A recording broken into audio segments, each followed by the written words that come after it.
After Saul's death, David asked God what he should do, and God told him to go to Hebron, and there he started to become king. Saul's general wasn't happy about this idea of David becoming king, but his little rebellion didn't last long against David. With God's blessing, David did become king. Once David had successfully become king of Israel, sitting on the throne in Jerusalem, he decided to finally bring the Ark of the Covenant back to Jerusalem. It had been captured by the Philistines, but God sent plagues on them, and the Philistines decided it was best to send it back. So they loaded it on a cart and sent it back, where it ended up in Israel at someone's house. In the wilderness, when the ark was first made, God had the Israelites use poles and the Levite priests to carry the ark through the wilderness. However, David liked the idea of the cart. He didn't go to God to ask how to do it.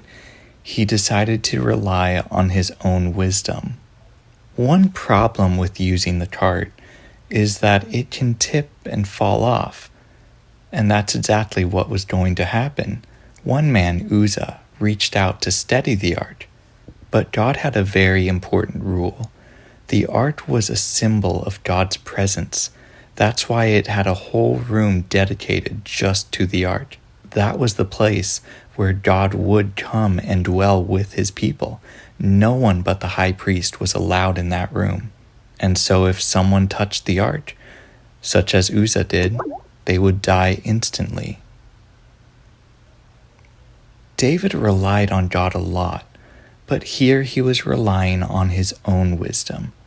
After that incident, he waited on God, and when it was time, he had the Levites carry the ark back to Jerusalem.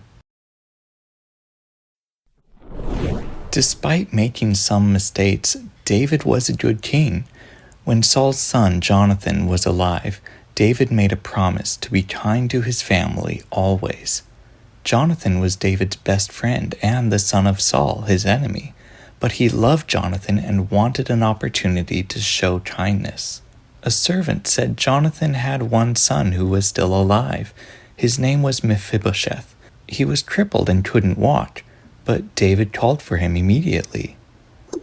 When Mephibosheth was brought to David, he fell on his face, perhaps fearful of what David might do to him, the grandson of Saul, his enemy.